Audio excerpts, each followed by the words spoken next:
तहलका India News, please like and share and don't forget to subscribe.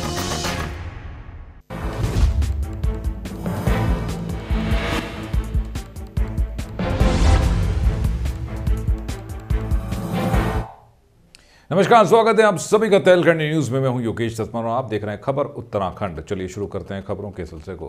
BJP राष्ट्रीय अध्यक्ष अमित शाह लोकसभा चुनाव की तैयारी को लेकर 2 फरवरी को देहरादून में बीजेपी पदाधिकारियों की बैठक लेंगे और इस दौरान टिहरी और संसदीय क्षेत्र के त्रिशक्ति सम्मेलन को भी संबोधित करेंगे। आपको जानें कि अमित शाह दून प्रवास के दौरान लोकसभा चुनाव की तैयारियों को लेकर बैठक भी करेंगे। बैठक में सभी सांसद, विधायक, पार्टी के तमाम पदाधिकारी और अन्य नेता भी हिस्सा लेंगे। अपने राष्ट्रीय अध्यक्ष अमित शाह जी का 2 फरवरी को देहरादून में प्रवास है और संगठन की दृष्टि से ये प्रवास बहुत महत्वपूर्ण है और राजनीतिक दृष्टि से चुनाव हमारे सामने है। हमारे लोकसभा टिहरी और लोकसभा हरिद्वार के जो त्रिशक्ति कार्यकर्ता हैं, त्रिशक्ति कार्यकर्ता, बूथ का पालक, बूथ का अध्यक्ष और BLA 2, इन तीनों को हमने त्रिशक्ति माना है। तो दोनों पार्लियामेंट के त्रिशक्ति कार्यकर्ता, जिनकी संख्या 11,000 कुछ होती है, वो रहने वाले हैं। उन जिलों के अपने मंडल अध्यक्ष, उनके पूरे पदाधिकारी, अपने मोर्चों के अध्यक्ष, उनके पदाधिकारी और जिलों के अध्यक्ष, उनके पदाधिकारी, उन जिलों के विधायक, सांसद सब वहाँ उपस्थित रहेंगे।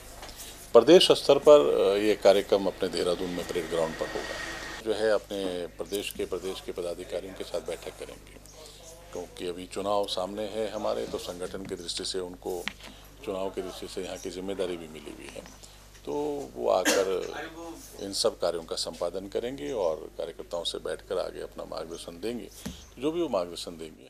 और खबर पर ज्यादा जानकारी के साथ हमारे संवाददाता विशाल गर्ग हमारे साथ जुड़ गए हैं। विशाल, लोकसभा चुनाव के मद्देनजर बेहद महत्वपूर्ण यह दौरा, जब बीजेपी के राष्ट्रीय अध्यक्ष अमित शाह जो है राजधानी देहरादून पहुंचेंगे और बीजेपी के तमाम पदाधिकारियों को संबोधित करेंगे और इस दौरान ये भी तय होगा कि आखिरकार लोकसभा चुनाव का रण में किस तरीके से जो है उत्तराखंड में बीजेपी उतरने वाली है।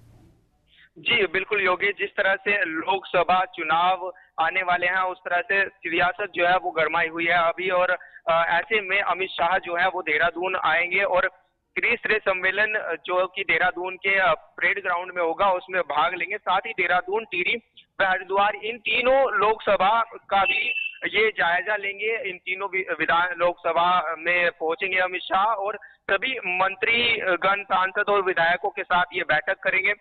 जिसके बाद साथ ही जो भाजपा की टीम है वो बूथ स्तर तक का ब्यौरा जुटाने में लगी हुई है, अमित शाह को तक रिपोर्ट पहुंचाने का काम कर रही है। हालांकि अभी अमित शाह जो है कि वो स्वाइन फ्लू की चपेट में है, लेकिन आज शाम तक जो कहा जा रहा है, आज शाम तक वो रिलीफ हो जाएंगे हॉस्पिटल से और उसके बाद 2 फरवरी को ये दौरा जो है उत्तराखंड में होगा उनका और देहरादून के परेड ग्राउंड में त्रिस्तरीय सम्मेलन में भाग लेंगे। जी, और विशाल, इस दौरे में ये नब्ज भी टटोलने की कोशिश की जाएगी कि आखिरकार लोकसभा चुनावों के लिए कौन से वो चेहरे हैं जिन पर भरोसा जताया जा सकता है। जी बिल्कुल योगेश, अभी हालांकि ये स्थिति साफ नहीं हो पाई है क्योंकि अभी हाल ही में हर कोई अपनी दावेदारी तो कर रहा है, लेकिन जो हाईकमान है, अभी हाईकमान की तरफ से ऐसा कोई आदेश पारित नहीं हुआ है कि कौन जो है वो चुनाव लड़ेगा लोकसभा के, क्योंकि अभी जब 2 फरवरी को अमित शाह आएंगे, पूरा ब्यौरा लेंगे, उसके बाद ही स्थिति साफ होगी कि कौन कौन नए चेहरे हैं या फिर पुराने जो चेहरे हैं वही, मतलब क्या कुछ रहने वाला है, ये सिर्फ 2 तारीख के बाद ही स्थिति साफ हो पाएगी योगेश जी। चलिए, कोशिश यही इस बैठक के जरिए, इस दौरे के जरिए कि जो है बीजेपी किस तरीके से लोकसभा चुनाव के रण में उतरेगी, उसको लेकर जो है तमाम तरह के दिशा निर्देश दिए जाएंगे और तमाम तरह के मुद्दों को लेकर उत्तराखंड के खासकर उन पर मंथन किया जाएगा, जिसके जरिए जो है लोकसभा चुनाव के रण में उतरा जाएगा। बहुत बहुत शुक्रिया करना चाहेंगे विशाल गर्ग आपका इस पूरी जानकारी देने के लिए। अगली खबर का रुख करते हैं और आपको याद है कि उत्तराखंड के विकासनगर से अगली खबर है, जहां आपको याद है कि जीरो टॉलरेंस की सरकार में लोक निर्माण विभाग द्वारा विकासनगर क्षेत्र में लगभग 2 करोड़ रुपए के काम को मात्र 1% के बिलो रेट पर करवाया गया, जबकि आमतौर पर 20 से 25% की दर से टेंडर स्वीकृत होते हैं।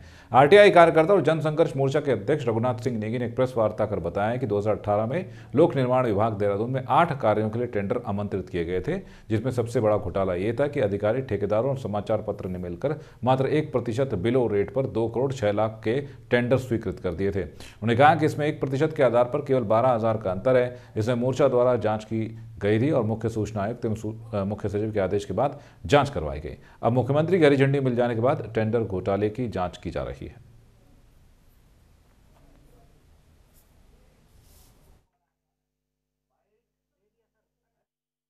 के लिए टेंडर आमंत्रित किए थे।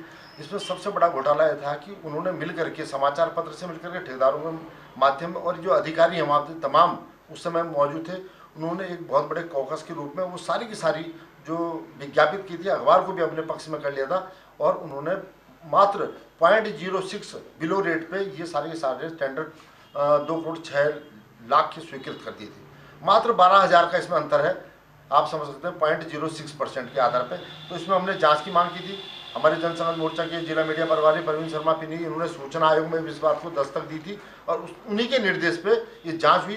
फिर मैंने मुख्य सचिव से भी आग्रह किया 2-3 बार, तब जाकर के ये जांच हुई, और इस जांच में उन लोगों के खिलाफ कार्रवाई के लिए मुझे बड़ी खुशी इस बात की कि मुख्यमंत्री जो इस डिपार्टमेंट के मुखिया हैं, उनके पास जो है PWD का प्रभार भी है, उन्होंने इसमें अपना अनुमोदन दे दिया है, जांच के लिए हरी झंडी दे दी। अब निश्चित तौर पर जो अधिकारी हैं उनका।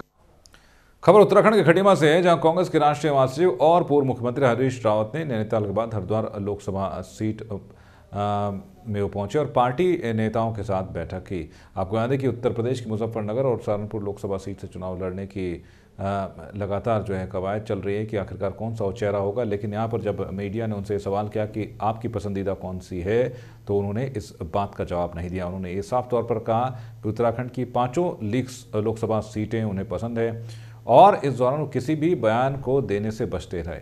अब ये देखना होगा कि भविष्य गर्भ में समा है कि आखिरकार हरीश रावत लोकसभा चुनाव में कौन सी सीट से अपनी दावेदारी पेश करते हैं।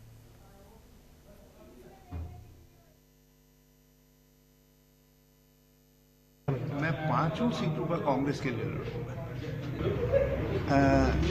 हरिद्वार भी 5 सीटों में सम्मिलित है, बल्कि अब मैंने राहुल जी से निवेदन किया है कि मुजफ्फरनगर और सहारनपुर में भी कांग्रेस की लड़ाई का काम मुझको दे।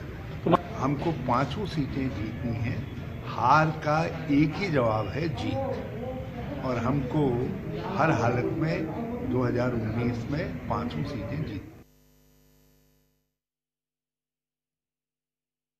से जहां सैदाबाद गांव में खबर उत्तराखंड के लक्सर से है, जहां सैदाबाद गांव में गुरुवार दोपहर उस वक्त तनाव की स्थिति पैदा हो गई जब जाति विशेष के लोगों द्वारा गांव में खाली पड़ी पंचायती भूमि पर मिट्टी का भराव कर अवैध कब्जा करने का प्रयास किया जाने लगा। इसकी सूचना कुछ ग्रामीणों द्वारा लक्सर पुलिस को दी गई, तो पुलिस आन पान में मौके पर पहुंची। पुलिस ने लाठियां फटकार कर भूमि पर कब्जा कर रहे लोगों को खदेड़ा। इस दौरान पुलिसकर्मियों और कब्जा करने वालों के बीच तीखी नोकझोंक भी हुई है। इसके बाद गाँव में भारी तनाव की स्थिति देखते हुए पुलिस अधिकारियों ने मौके पर PSC बल को तैनात कर दिया।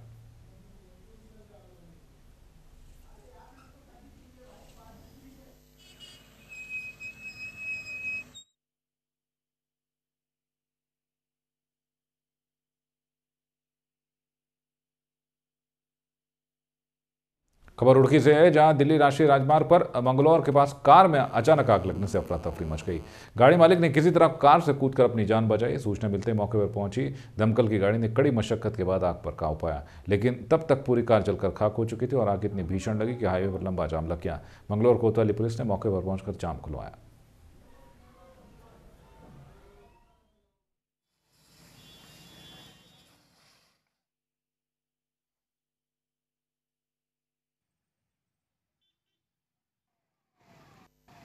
बता रहा है कि चलते चलते हम आ रहे थे, सारे इसके फंक्शन बंद हो गए और साइड में गाड़ी लगाई तो उसमें तुरंत आग लग गई। पता अभी जांच कर रहे हैं तो क्या है। अगली खबर का रुख करते हैं। अगली खबर है रुड़की से, जहां तानसीपुर गांव में शोधों के डर से BA की छात्रा ने कॉलेज जाना बंद कर दिया है। पीड़ित छात्रा का आरोप है कि गांव के 2 युवक शारीरिक संबंध नहीं बनाने पर तेजाब फेंकने और छात्रा के परिवार को जान से मारने की लगातार धमकियां दे रहे हैं। छात्रा का इस घटना के बाद घर से निकलना भी मुश्किल हो गया है। पीड़ित परिवार ने इस मामले की शिकायत मंगलौर पुलिस से की है, लेकिन पीड़िता का आरोप है कि पुलिस कुछ भी सुनने को तैयार नहीं है। अब पीड़ित छात्रा ने SP देहात कार्यालय में जाकर शिकायत की है। छात्रा का मामला सामने आने पर पुलिस महकमे में भी हड़कंप मचा हुआ है।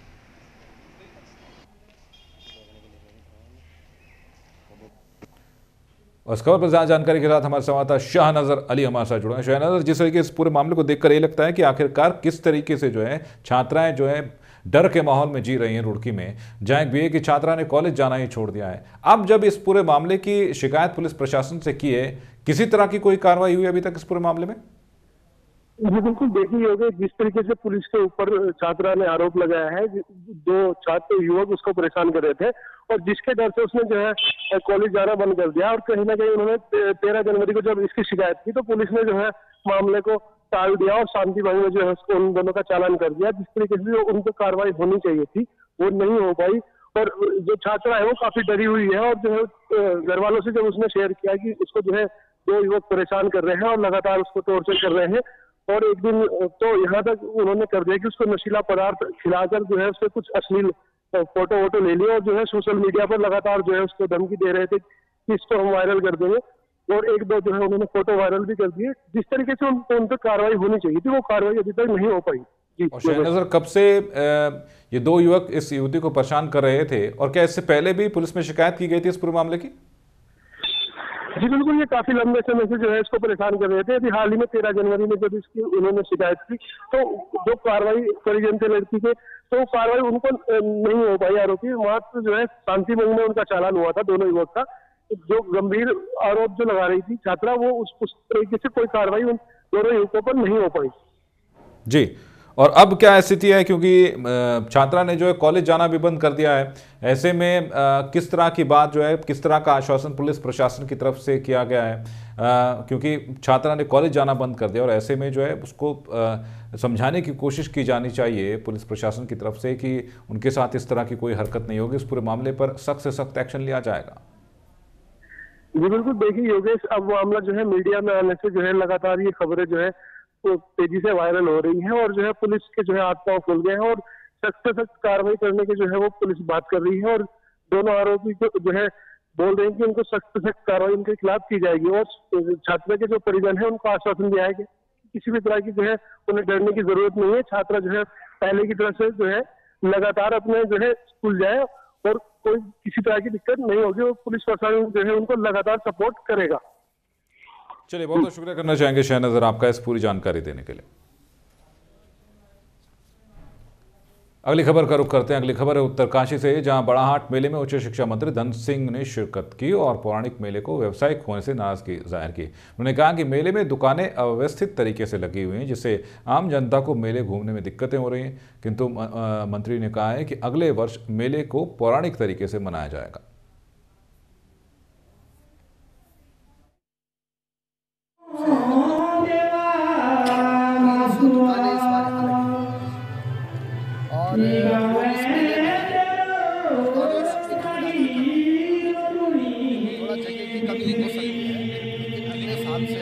सारे दुकानों को करेंगे और मेले का जो स्वरूप है उसको अच्छा लगेगा।